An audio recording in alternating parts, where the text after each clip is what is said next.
Yes, welcome once again to another edition of In Pit Lane, coming to you across Melbourne and Geelong on Channel 31 and also on the In Pit Lane YouTube channel. Unfortunately, we are not live on the YouTube channel tonight, but we are on the YouTube channel, but you're not watching us live. What happened? What you're watching now happened yesterday. It's spooky, isn't it? Amazing. Now, speaking of what happened in the past, we're going to talk about a big weekend of motorsport. That's coming up a little bit later on in the program. We're going to take you out to Sandown for something called Cars and Coffee, and that was quite the revelation. We'll have that a little bit later on in the program.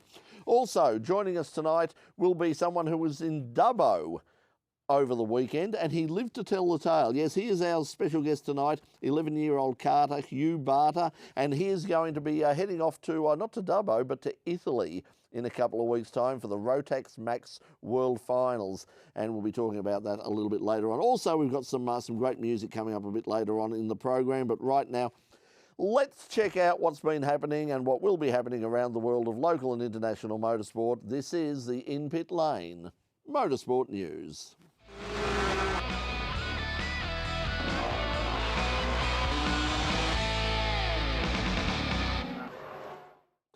Well, it's the biggest weekend of the year for supercar supporters as the series rolls into Bathurst for the annual 1,000 kilometre race.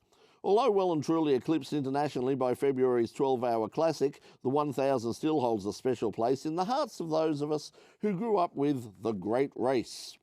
888 cars dominate the betting with a strong emotional vote for the Craig Lowndes and Stephen Richards Commodore.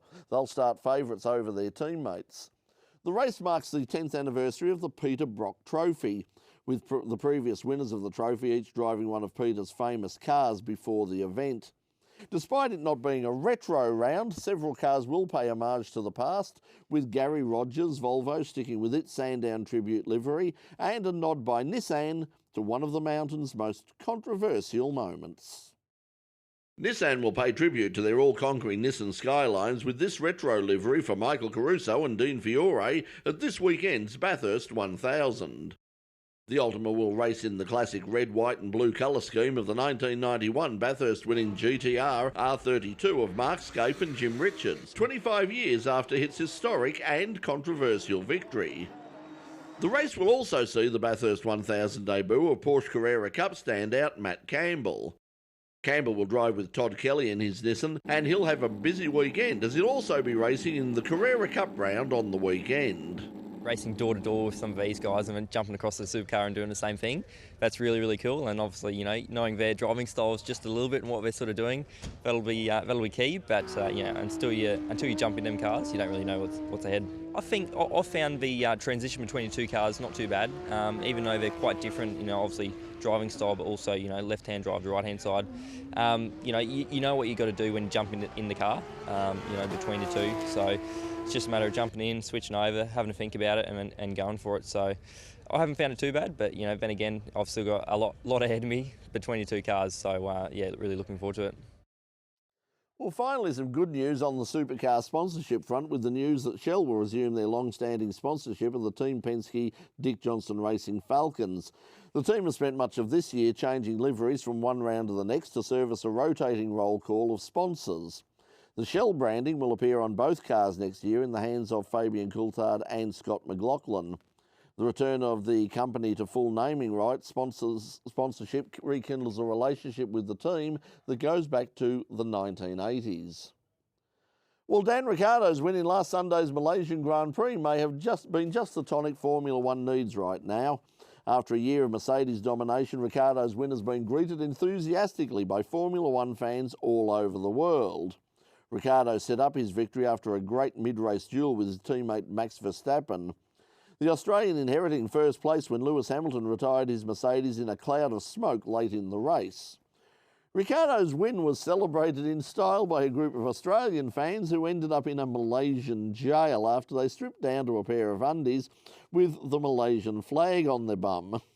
Razlan Razali, CEO of the Sepang International Circuit, slammed the Australians' behaviour, saying they should be locked up, investigated and action taken against them. He described their actions as stupid and said it disrespected Malaysia's cultural sensitivities and the nation's flag. You reckon?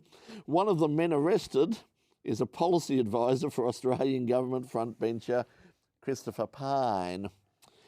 Now, what the thought of why is it that the association of young men dancing around in their underpants in Christopher Pine comes as absolutely no shock. Rally Australia will be the closing round of the FIA World Rally Championship in 2017. The rally was confirmed as part of the 2017 calendar by the world's motorsport governing body, the FIA, in Paris, although the date is yet to be confirmed. Rally Australia chairman Ben Rainsford said the event would be the closing round of the season. He hoped it would be on the 16th to the 19th of November. Meanwhile, preparations for the 2016 event are in the final weeks, with organisers putting the finishing touches on a new super special stage in Coffs Harbour, plus a further 300 kilometres of challenging rural and forest roads. Well, it's a Friday. There's a public holiday for a football match. I kid you not. A football match. Yeah, we have one for a horse race too. Isn't it amazing? But what if the appeal of 36 men chasing after an odd-shaped leather ball is not to your taste? Well, you could get together with a few like-minded friends for some cars and coffee. The first thing you notice about cars and coffee is the crowd. People of all ages, all walks of life, young people, old people, family groups, all coming together for a pleasant Sunday morning of cars and coffee. So we started up Custom Cars and Coffee in Melbourne as a tribute to the American event. So the American event's been running for many years all over the US. Traditionally, it's come to a car park on a Saturday or a Sunday morning, get your coffee and stand and look at and talk about cars. So we saw that there was a gap in the market in Australia to do that. So we created Custom Cars and Coffee Melbourne to obviously do that here. We started at obviously Sandown and we've moved around around Melbourne. So we've run one at a couple at Sandown, we've run a couple at Caribbean Gardens, one on a Saturday night undercover, and then Sunday mornings a traditional slot outdoors on the grass. So yeah, it's been quite good. The huge turnout shows that even small events like this can attract a crowd, providing it's A, affordable, and B, well promoted. So we've been promoting rely heavily on social media. We have over the last few years and grown our presence. We have Facebook, Instagram, Twitter, YouTube presence for all our videos, and we've been growing that quite heavily. So we have a good team behind us that's helping with that in terms of promotions. We run flyers which we then pass out. We get car clubs involved. We've got really great presence from Mustang Car Club, the FPV Car Club, the Ford Focus Car Club, and a couple of the others that are out there. They've been really helping us to grow this event and supporting us ongoing. So it's been really good, but social has been our biggest advantage for us, and creating good content to be able to share it out there, and people sort of know that at this time of year we're starting to come into our first event, and then obviously into early next year in those first couple of months will be strong for us. So we kind of have a similar sort of date structure. We usually have 4 events spread over the late into the start of early summer, and then into the end of summer into spring, and we sort of have those numbers and those dates, and people really sort of follow that from there. Another attraction is the variety of vehicles on show, everything from hot rods and customs through to an impressive lineup of modern-day supercars. We're open to any car, so as the name suggests, it's custom cars. Obviously, there's a large custom car culture in Melbourne, but we have everything. You look around today, there's a big group of Mustangs, there's V8s, there's turbocharged cars, there's Japanese cars, there's German cars, there's Italian cars. We have a strong support from the Odium Car Club, which have a lot of exotic cars, so we thank them for bringing down quite a lot of their members that have a great presence. But we have all kinds of cars. People are now choosing to bring their car along to launch at this event. It may be a new car, it may be its first show, and it's been great, and we're getting great support in that respect. So yeah, any car is pretty much welcome. We don't have any preferences of what we prefer. It's designed to be, if you love cars and you love coffee, you bring down your car and talk about it with other car enthusiasts and enjoy the day. Yeah, I'll tell you what, that was something of a surprise to turn up on Friday and see the crowd that was there. And it's something that, some of the traditional motorsport should really have a look at in terms of how they promote that thing in getting such a big crowd out at Sandown. That was it was a real eye-opener. Great day. Keep an eye out on their website, Cars and Coffee, on their Facebook page, and check out the next one, because it's certainly worth going and having a look at. It was a fun morning. Now we're going to take a break on In Pit Lane. When we come back after that break, we're going to be joined by our special guest, kart racer Hugh Barter, who's about to head off to Italy for the Rotax Max World Challenge. You're watching In Pit Lane. Don't go away. We'll be right back.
Welcome back to In Pit Lane, whether you're watching us live, and we are live apparently on our YouTube stream on the In Pit Lane YouTube channel, or watching us Wednesday night at 9:30 on Channel 31, Melbourne and Geelong. Now, our guest this week has spent the weekend in Dubbo, lived to tell the tale. He is back and he's getting ready for a major adventure when he heads off to Italy in a couple of weeks' time to represent Australia in the Rotax Max World Finals. Will you please welcome to the program Hugh Barter. Hugh, welcome to In Pit Lane. Hello. Now, tell us about, first of all, are you excited? I mean, this is, when I was 11, I mean, all we were doing was sort of, going down the back of the drive-in and smoking and reading Dad's Stolen Playboy. You're going to Italy. I mean, that's pretty cool. Yeah, really fun and cool, like you said. It's my first time, so very excited. So how did it happen? You finished third in the local series in Mini Max. Tell us how you ended up getting the invitation to Italy. Well, I finished third, and the top two go to Italy, and the guy that comes second come first in a different series, and that's on the same weekend, those two, and so he decided to go to that competition, yeah. That competition, and so that allowed me to go to Europe. So very lucky and very special. So very excited. Now, of course, you get the invitation to go to Italy, but I mean, do they pay your way? I mean, do you fly first class and all the rest of it, or you got to put has mum and dad got to put their hand in their pocket to get you over there? Yeah, so they're got to pay for it. I think they don't actually pay for anything. Not what I'm sure of, but yeah. You pay for flights. You pay. The only thing, yes, so if you damage your cart, you gotta have extra money in your pocket. Right. So you get over there and they supply. You're not taking your cart. They supply you with a cart once you get over there. They supply you a cart and an engine, and I think some tools. It's a pretty big deal. Do you know how many other Australians are going over? I think there's 13 going over, including me. So out of 13 in Australia, and I'm one of them. It's pretty exciting. It is very exciting. It's third in the series this year, but you've had a few successes this year.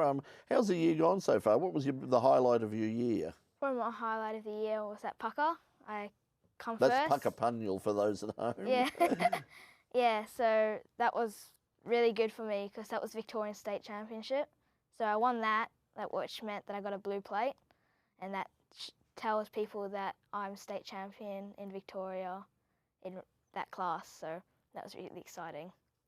So what's your career? Do you actually like kart racing? The reason I ask this is a couple of years ago we had a young guy on there and he was a very good kart racer, and he sort of told us, like once he'd finished, he sort of went, you know what, I don't really like kart racing all that much. I just happen to be good at it. But do you really love the sport? Yeah, I love the sport. Just really like it. There's no doubt that I don't like it. Yeah, and I think that when you came in earlier, we were talking about like motor racing in general. It's very clear that that you're right into the sport in general. So what are your long-term goals? My long-term goal is to get to F1, but I'd be happy to be in any car racing sport, like Indy, V8s. But yeah, the really sport that I want to get to is F1. Yeah. And that's good to know, because a lot of young guys nowadays, they sort of think Formula One is too high a plate. But I mean, as we saw on the weekend, Dan Ricciardo winning in Malaysia. I mean, how much of an influence is he? How much of an inspiration is he when you see somebody like Dan Ricciardo and say, well, yeah, hang on, if he did it, why can't I? Yeah, exactly. So if he can do it, why can't you? If you believe you can get to there, you'll get there. Yeah, and I think that's a good thing. What are your plans for the race in Italy? I mean, are you going over there, planning and hoping to win, or what? How do you judge your success? Yeah, I'm hoping to win. Obviously, everybody's hoping to win, but just to go over there is really special for me, and just to show the world what I've got. And then what about the plans for next year? More karting for next year? Yeah, more karting for next year. We hope to win most of the things next year, so it's going to look good for next year. Yeah, and I suppose, so once you go through karting, I mean, what age can you get into something like Formula 4? You can go into that now at about 14, can't you? I'm actually not sure about that. I think it's 14, 13, somewhere around there. Yeah, so is that something you're in? Is that the next step, or might you sort of take the path of people like Dan and head straight overseas? Yeah, I'm hoping to do something like that. It's money. No, it's always money. Yeah. Look, good luck with it. Good luck. I believe that the race is being streamed live here back into Australia, and we'll let people know about that on the In Pit Lane website. But good luck from all of us here on In Pit Lane, and hopefully we'll see you back in Australia as the champion. But for now, Hugh Barter, thanks for joining us on the show. Thank you. And we're going to take a break now, another break, and we'll be back in just a moment with more international news, and we've got some great music as well. You're watching In Pit Lane, and we'll be right back.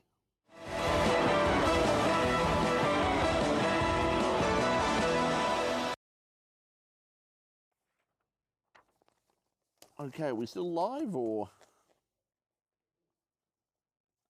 We're still live, aren't we? That seemed to go very quickly. Just stay with us for a moment, Hugh, and we'll get there. Just make sure that all. We're still streaming. Do we want to? Do we have a microphone up there? Can we just check? If you're watching at home, this is what we call checking. Can we just check on the time for that? That seemed to go very, very quickly.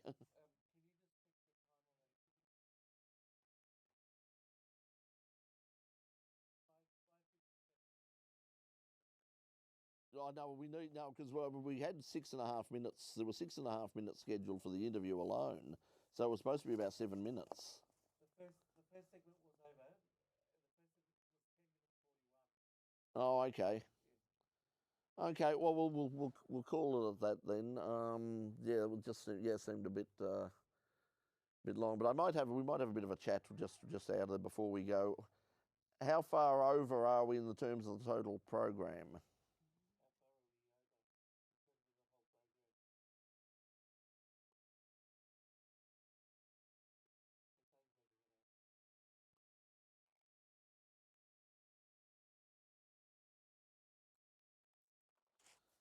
I was thinking, gee, that seems to have gone really, really quickly. You did well. Well done. Congratulations. Thank you. You're a lot more articulate than a lot of the drivers we've had on. We have a total of 8 minutes left. The song is 3 minutes 56. Right. Okay. So the song goes there. Okay. So we'll just come back and we'll just go in as normal. Yep. So if you just hang around there for a moment, we'll just get through the rest of the 30 seconds. 30 seconds. Yep. Just stay.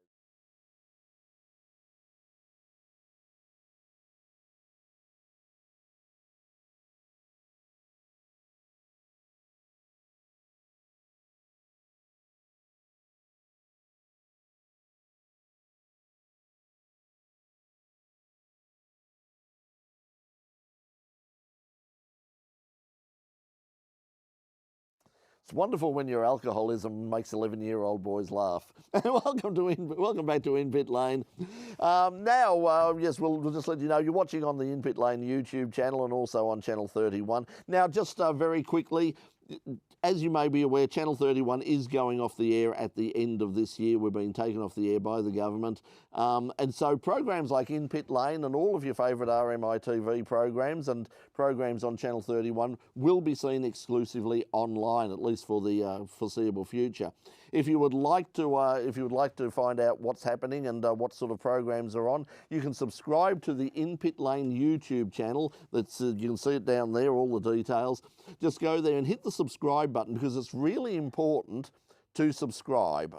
I don't know why, I've just been told that it is.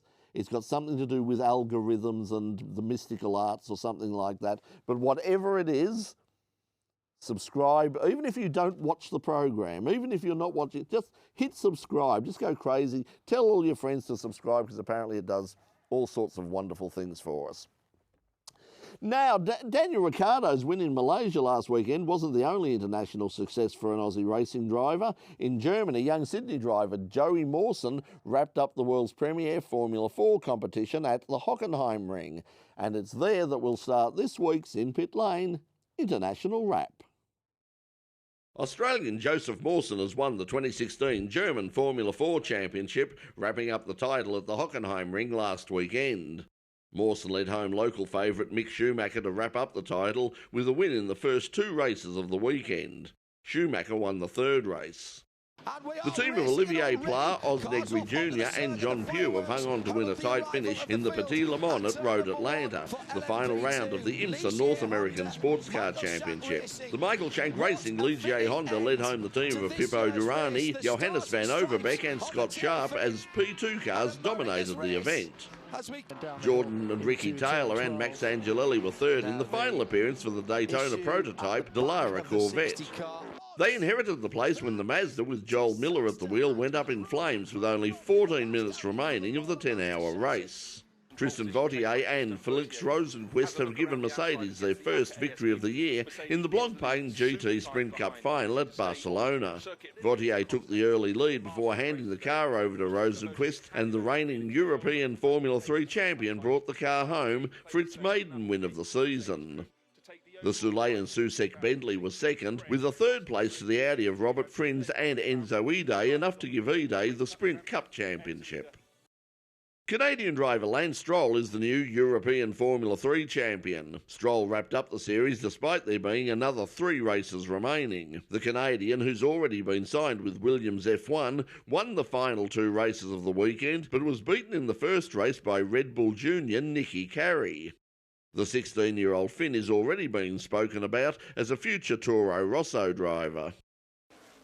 A dominant performance by Martin Truex Jr. with victory at Dover in the final race of Part 1 of the 2016 NASCAR Sprint Cup chase. Truex, who has now won 2 of the 3 races in the chase, lapped every driver outside of the top 6. Jimmy Johnson was the only real challenger to Truex, but a drive-through penalty after his pit crew jumped the wall too early dropped him to a lap behind. And Antron Brown has continued his good form in Top Fuel with a win in the NHRA Nationals at Maple Grove Raceway. Brown won on a hole shot over Courtney Force, with both cars running identical times. Tommy Johnson Jr. powered his Make-A-Witch Dodge Charger to a win over teammate and points leader Ron Capps in Funny Car. And Vincent Noble broke through for his first win of the season with victory over Greg Anderson in another all-Camaro Pro Stock final. And that's all we have time for this week on In Pit Lane. Now, next week, of course, all the news from Bathurst, the Japanese Grand Prix is on. Also, there's a Super GT race in Thailand as well, and a whole lot more. But to take us out tonight is local singer-songwriter Tom Dockray, and you can see Tom this Thursday at the Rook's Return in Brunswick Street, Fitzroy. If you're down here in Melbourne, the Rook's Return. Look up on your YouTube The Complete Rook, the 2 Ronnies. All right, I'm just saying. If you haven't seen it, The Complete Rook, 2 Ronnies. It's worth it.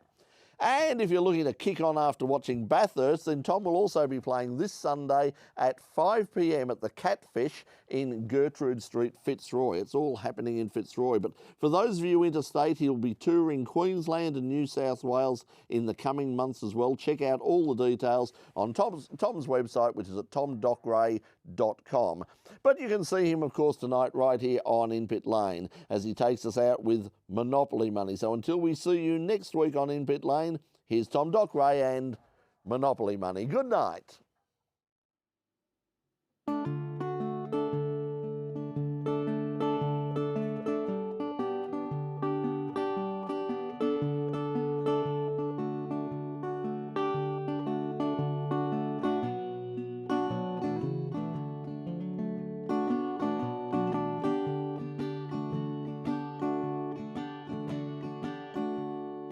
I like to amuse my friends by pissing on the electric fence. It stings real bad, don't make much sense. I'm not rich, I'm funny, I got monopoly money. And every month I scrape my rent and I eat by attending fully catered events. Some people there, they try to pretend their suits and their ties aren't just funny, looking badges of all their money. Bees, buzz, fish swim, they don't care what financial state I'm in. Fish never remember anything. Bees buzz and go make honey, I got monopoly money.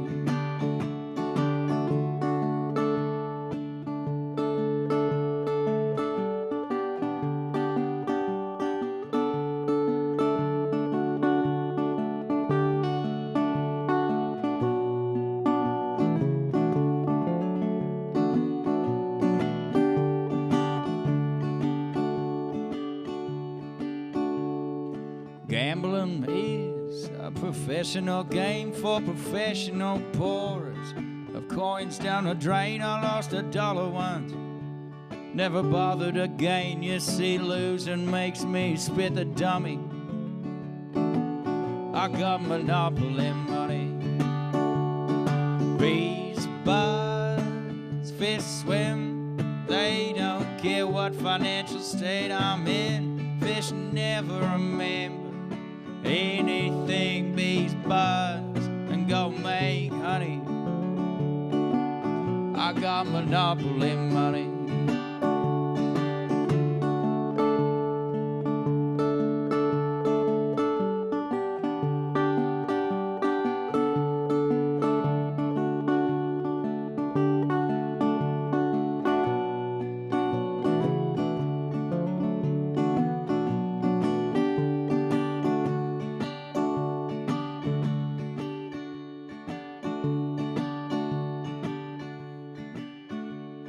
Rich man, poor, beggar, thief. It's more fun when you get to be the chief. Your government provides the comic relief. God forbid you need a new pair of shoes, you got monopoly blues. Bees buzz, fish swim, they don't care what financial state I'm in. Fish never remember anything. Bees buzz and go make honey, and I got monopoly money.